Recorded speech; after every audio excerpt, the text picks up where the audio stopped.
Excellent. Hi, everyone. My name is Lucy Schiffman, and I'm the Senior Manager of Community Engagement with the Myotonic Dystrophy Foundation. I'm so excited to welcome you to our first Myotonic Dystrophy in Motion Awareness Month program for this year, our first of a series of Movement Mondays focused on resistance and strength training. Before we begin, I would love to share a little bit with you about the Myotonic Dystrophy Foundation. We envision a world with treatments and a cure for myotonic dystrophy. Many of you may know that the mission of Myotonic Dystrophy Foundation is made up of three parts: community, care, and a cure. We support and connect the myotonic dystrophy community. We provide resources and advocate for care, and we accelerate research towards treatments and a cure. MDF is here for you and the DM community. We have a variety of resources and programs designed to support those living with DM, their caregivers, and families. Online, you can find our toolkits and publications, which include the exercise guide for people living with myotonic dystrophy, the DM and the Heart Community Guide, our anesthesia guidelines, our toolkit, mental health guide, and clinical care recommendations for you to share with your clinicians. We also have information for researchers regarding grant funding and opportunities for DM research. You may also be interested in our support groups and our support programs, which are led by trained community volunteers, which create safe spaces to network, learn, and share. You can also find our digital academy online, which has hundreds of hours of educational and inspirational videos by DM experts on your schedule.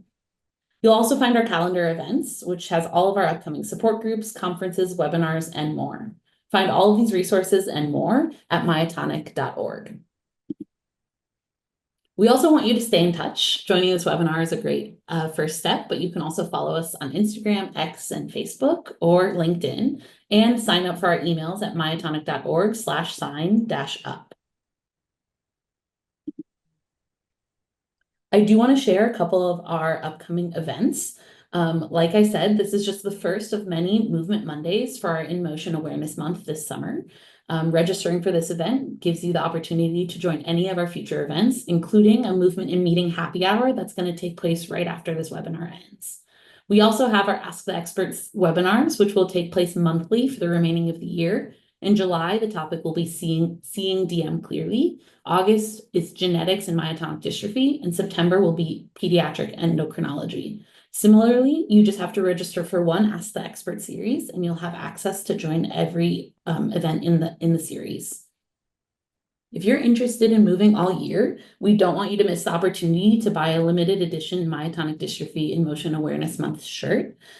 These, along with this variety of in-motion gear, Myotonic Dystrophy Foundation exercise gear, is available throughout the month of July and only in July on our website. You can learn more and start your order at myotonic.org/in-motion. I want to just take a moment to thank our movement committee, which is made up of community members and movement experts alike who helped shape this program and gave us ideas for what we can do to better support the community. We also want to thank Avidity Biosciences who sponsor this In Motion Awareness Month. And without further ado, it's my pleasure to introduce Dr. Tina Duong, who's a research scientist and director of clinical outcomes and research development at Stanford University School of Medicine, where she conducts and oversees clinical trials, natural history studies, and exercise and clinical outcome research in neuromuscular disorders. Her core competencies include designing and implementing and analyzing clinical research studies and trial design, collaborating with multidisciplinary teams of researchers, clinicians, and patients, and disseminating findings through publications and presentations. She is passionate about improving the quality of life and health outcomes of people with neuromuscular diseases. She is motivated by the mission of advancing the field of rehabilitation science and contributing to the development of novel clinical outcomes and effective interventions and therapies. So with that, it's my pleasure to hand it off to Dr. Duong. Great. Thank you so much, Lucy. And thanks everyone for joining. I really appreciate it. So this will be just like a quick intro into resistive training or strength training for individuals with DM. So I'm going to do my best to try to make sure that you could see me in the camera as I demonstrate some of this. I was hoping I could see you to provide some input on form, but we'll move forward as it is. But before we get started, I think it's important to understand a few things about exercise as well as strength training. And as Lucy mentioned, there is an exercise guide for myotonic dystrophy that you can get online. One of the things I want to talk about is physical activity in general. In 2018, there's a physical activity guideline that basically said, if anything, just avoid inactivity, because inactivity adds to atrophy, muscle loss, as well as making you weaker from having myotonic dystrophy. Sorry, I can't move the slide. Okay, maybe it's just a little bit slow. So in regards to a sedentary lifestyle, there's a lot of evidence showing there's detrimental effects of sitting or not moving. And some of the research shows that individuals with DM are sitting almost 7.5 hours a day. So we just want you to be physically active and just move throughout the day. It doesn't have to be exercise in which, you set out the time to exercise for 30 minutes. If you can, that's great. If not, just integrate it into your daily life. And or do activities that are joyful for you.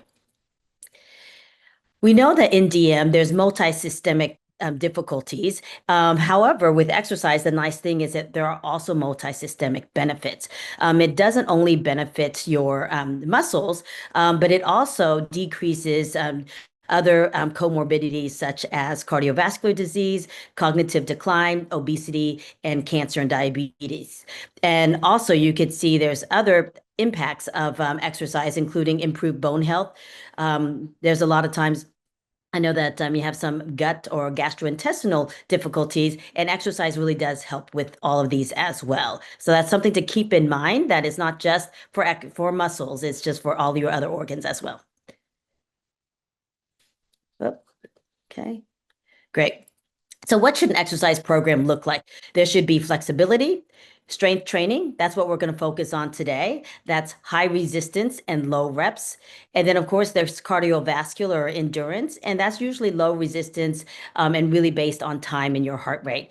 And of course, there's balance. We know that for individuals with DM, there's a lot of difficulties with balance, and that requires the coordination of your muscles activating in a coordinated way and strength in order for it to respond quickly for you not to lose your balance.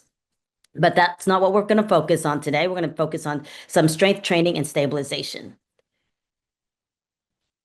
Okay.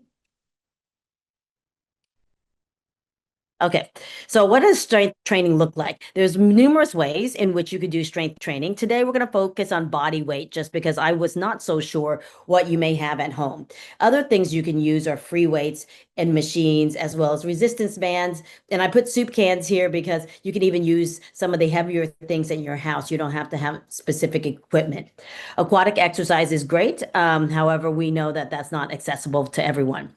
One of the things I want to really emphasize is that particularly if you use free weights, machines, or resistance bands, you want to make sure that your form is really, really accurate and correct. So it'd be good to have a personal trainer or a physical therapist watch you to ensure you don't hurt yourself implementing a new exercise program, because the quality of movement is better than the quantity of movement. So it's not about momentum. Okay. So I know that it feels better to be able to do an entire bicep in that entire range of motion. But if you're not able to do that, what's important is that you get the assistance to do it correctly. So you're not overcompensating like this guy over here using his trunk. Okay. So that's what I'll focus on today during our 10 to 15 minute strength session.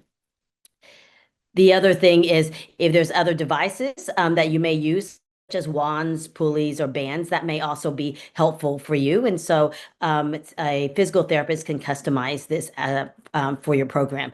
And of course, consistency is key. Okay. A training program should follow what the American College of Sports Medicine calls the FIT principle. That's frequency, which is how often, intensity, which is how hard. That could be your heart rate or a talk test. Time is how long, and type is what kind. And what kind today is going to be strength training. Okay. The other thing I want to talk about is kind of prepping the body for movement. We talk about warm up, and warm up is great. So you want to warm up your muscles, but the other things that you can do is massage, stretching, or just basic passive range of motion so that there's decreased stiffness in your muscles and it can activate better and you have better quality of movement.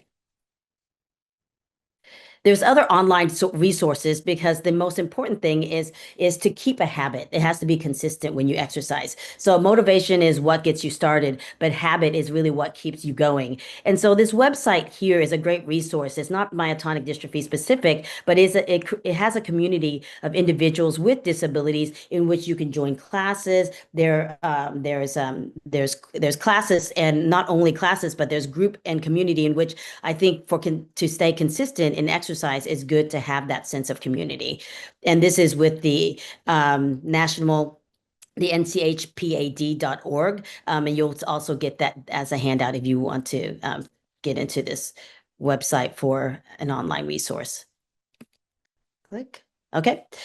The other thing is leveraging your community, because we know that you're not able to see a physical therapist all the time. So make sure you see one that understands a myotonic dystrophy. Make sure that they talk to a nutritionist, and then you could talk to a personal trainer in which they work closely with your physical therapist in order to personalize your home exercise program as well as progression. And of course, you can't leave out the cardiologist. Make sure that you do get a cardiac evaluation prior to implementing a new exercise program. Okay, so as we go today, I want to talk about how you're going to monitor your intensity. So we want you to work at a moderate intensity. The easiest way to do it is that you're able to talk but not sing. And so today it should be very, very easy, minimal to moderate intensity. Okay.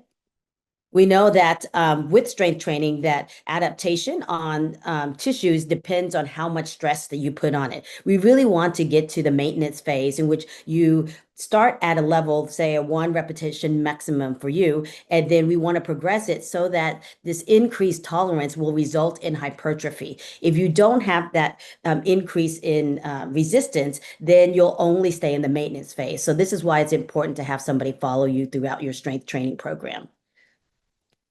And of course, with strength training, we're really aiming for strength and endurance, and that's 8 to 12 reps. Today, we'll go through and hit the middle between this, and we'll do it about 10 reps for each one of the exercises. Here's an example of what the FIT principle looks like if you're going to create an exercise program. So with muscular endurance and strength, you'll look into doing repetitions 8 to 12 times, 2, 3 to 5 times a week. And these are the types of resistance or strength trainings that you can do. So this is something that you can talk to your physical therapist or personal trainer to help you develop. Okay. Just to move forward, I'm going to talk first about what I want you to do when we're doing sitting activity. So this is your first exercise activity. So what you're going to need for the next 15 minutes would be a chair, okay, a wall so that you can touch or hang on to, and then we'll start first with trunk stabilization. So every exercise that you start with, they should have good trunk stabilization. And so muscles that hold up the trunk are kind of like the way that is described in a Coke can. A full Coke can is really hard to smash, right? And that includes having the spine, the ribs, the diaphragm, as well as your abs and back working together to hold this stiffness. And so every time that you do any kind of exercise, you want to make sure that you're activating or co-activating these muscles. So we'll do it together really quickly.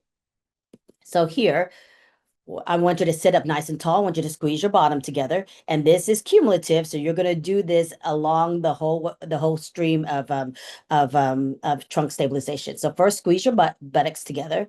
Then you're going to bring your belly button back towards your back. And you'll feel your back curve in just a little bit. So now continue to squeeze your buttocks, bring that button back. Now you're going to bring your shoulders down and back, and you're going to squeeze those shoulders together. So this is the core for you to start any kind of lower extremity or upper extremity exercise, particularly if you're stretching. And of course, then you'll breathe and talk. As I mentioned before, moderate intensity is the ability to talk and not be able to sing, but be able to talk as you're doing this. So keep this in mind as we start the exercise program. Okay. Here we go. Maybe. Okay. Let's exercise. So here, I'm going to try to move some of my camera around so you can see. Here's what the program's going to look like. Okay. First, we'll start up with a warm up. Then we have exercises for the upper, the lower body. Then we'll just cool down. Okay. So we'll stick on this page. So the first warm up we're going to have is just like I said, you're going to prep your body. So I hope you can see me a little bit. Just want you to bring your arms to the front, to the back. We're going to just do this for 30 seconds or so. Oh, I see somebody raised their hand. I don't know, Lucy, if you want to, how you want to deal with the raise hand stuff, but let me know if I need to stop or anything. So here we're going to swing our arms back and forth. You're really going to feel that stretch at the front and the back of your chest as you're doing this. And this is really okay to use momentum at the time. Okay. And then after you're done with this, what we're going to start with then are the standing leg swings. So this is going to warm up your legs. Okay. So I'm going to stand up. Hopefully you can see me. And you're going to just bring your legs back and forth. Okay. Across your body and to the side. There we go. In a few seconds, we're going to switch over to your left side. Okay. Keep going. Bring the leg in and out, in and out. Now stand on your right leg. We're going to switch it to your left leg. Make sure that you're hanging onto a chair or a wall, something to support your upper limb while you're moving your lower limb. Okay, great. Just a few more seconds. You can feel your muscles are warming up. It feels a little bit like work, but this is just our warm up. Okay. Next, we want to make sure that your hips are nice and mobile. So I call this standing hip circle. So what you're going to do, you're going to put your hand on your hip here, and you're going to move your hips around like a clock. You're going to start at 12 o'clock. You're going to go to 3 o'clock, 6 o'clock, 9 o'clock, and then back to 12 o'clock. Okay, we're going to do that 10 times. Okay, 1, 2. Don't worry, we're going to go the other way as well. 3, 4, 5.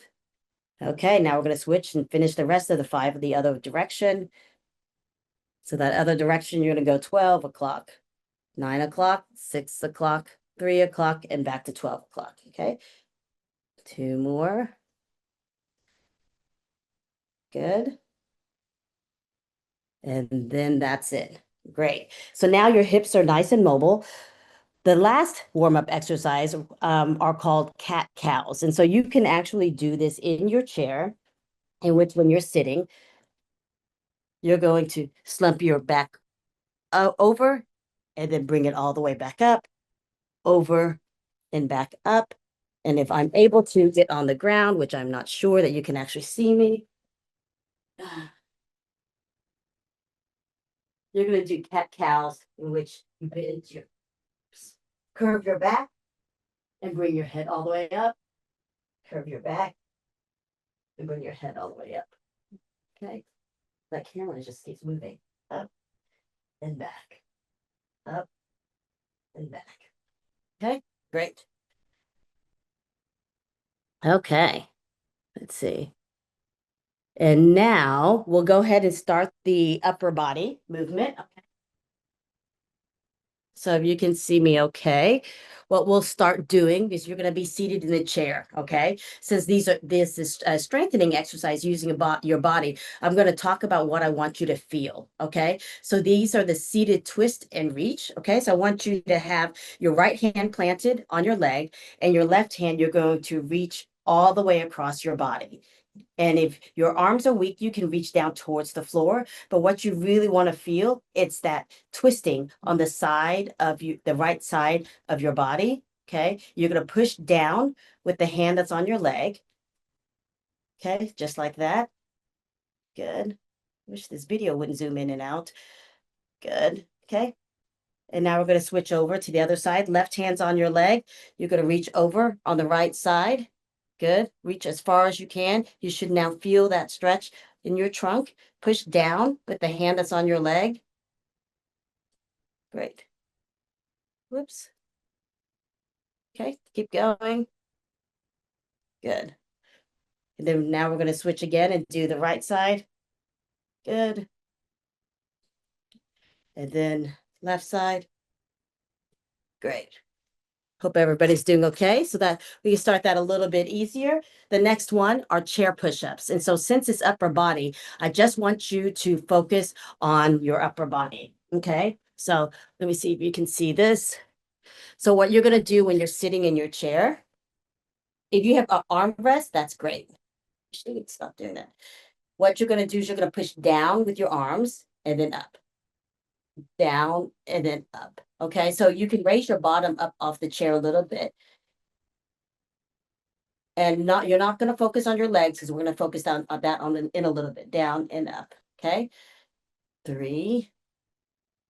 And this is really nice because it helps with your transfers. All right. You're going to push down through that chair or down through the armrest and up. Down.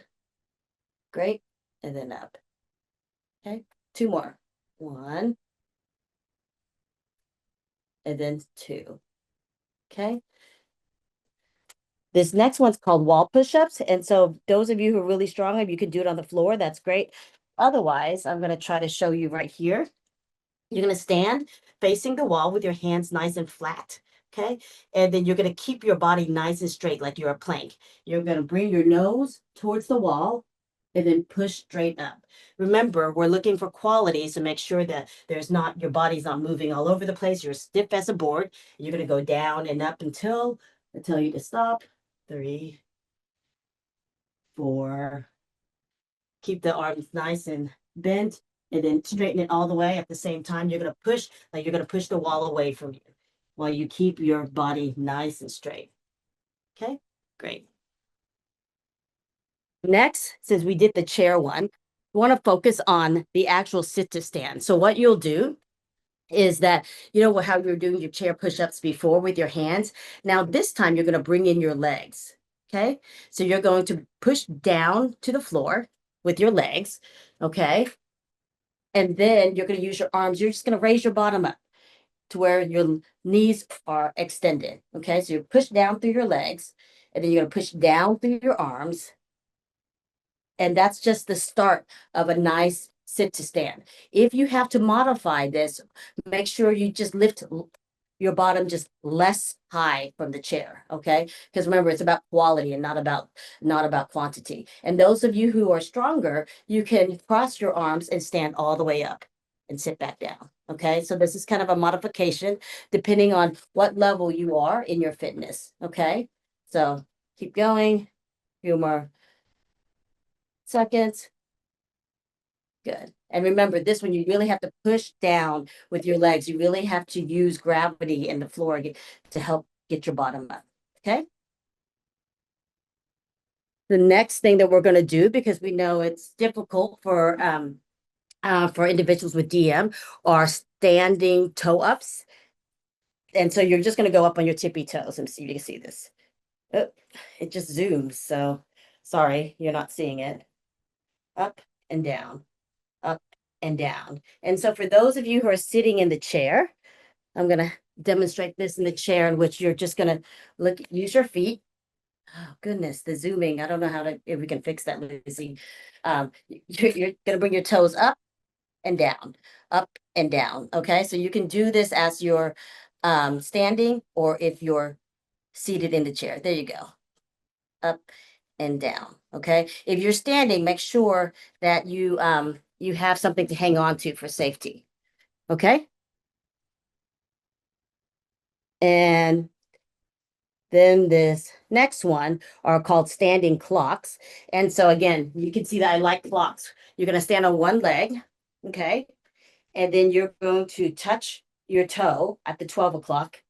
You're going to touch your toes at the 3 o'clock. Touch your toe at the 6 o'clock. And then as best you can, crisscross behind you. Okay, good. And then stand back up. I'm going to do one more time on standing on your left leg. Right leg touches at 12 o'clock. Right leg touches at 3 o'clock. Right leg touches at 6 o'clock. And then crisscross behind you. Okay. Then now we're going to stand on our right leg. Using our left leg, we're going to touch at 12 o'clock, touch at 3 o'clock, touch at 6 o'clock. Woo, almost lost my balance. And then crisscross. So that being said, if you do have difficulties with balance, you can hang on to a table so that you don't fall over. Okay, 12 o'clock, 3 o'clock, 6 o'clock, and crisscross. All right. This next one helps with your hip extensors, okay, in which what you're going to do is you're just going to thrust your hips forward like I am towards the wall. And what you're going to feel is you're going to feel your bottom and you're going to feel your knees straighten up, okay? So just go down a little bit and just all the way forward, all right? 2. So you should feel in your bottom and you should feel it in your legs. This is really great to get your standing right nice and upright. Okay, great. Now we're getting short on time, so I'll finish this last lower body exercise with wall squats. And so those of you who, this is a really important one. It really helps with a sit to stand. So what I want you to do is just go as low as you're comfortable and then push your feet down into the ground and then stand back up and then tighten your lower leg. If at any time during this you're wiggling around to be able to stand back up, that's too hard for you. So just move less. Okay. So you may just move right here and then stand up.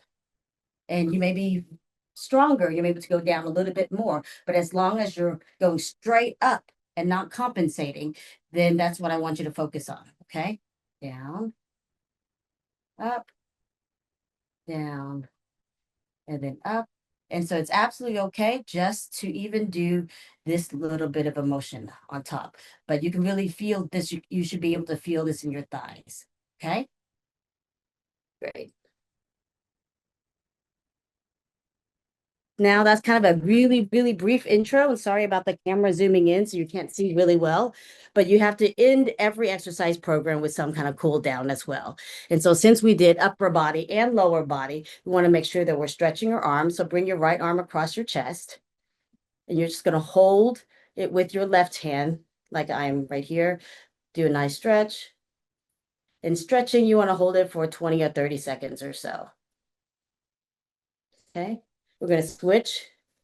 Have the left arm across your chest. Your right arm is going to hold and stretch it. Good.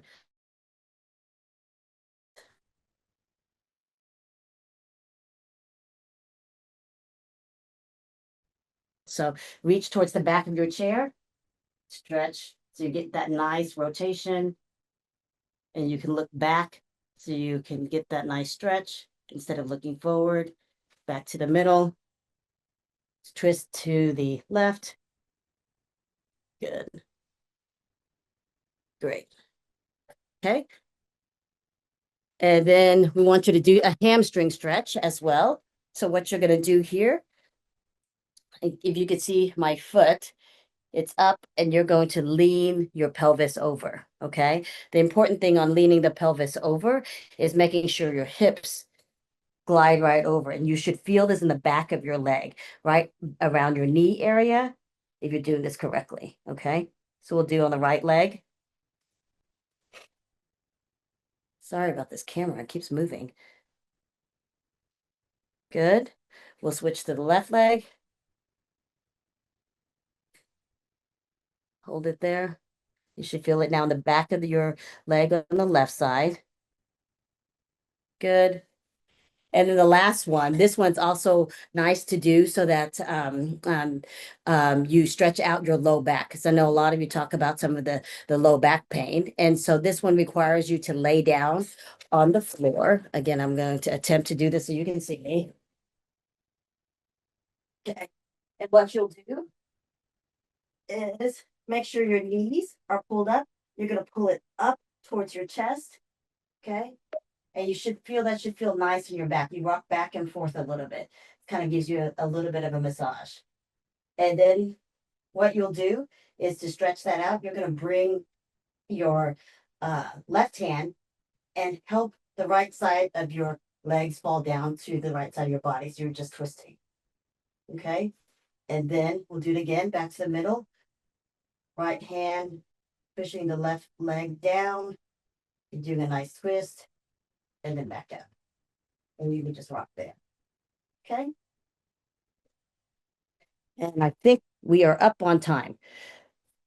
So sorry about the video. Maybe I'll have to figure that out, Lucy. But No worries. Thank you, Dr. Duong, for that amazing and fast overview on all things resistance and strength training. I want to invite all of you to head back over to the Zoom events portal where you can join our movement and meeting happy hour for a chance to chat and discuss with other DM community members. And please join me one more time in thanking Dr. Duong. This recording will be available for you online, and please make sure to talk to your physical therapist before changing anything in your regular routine.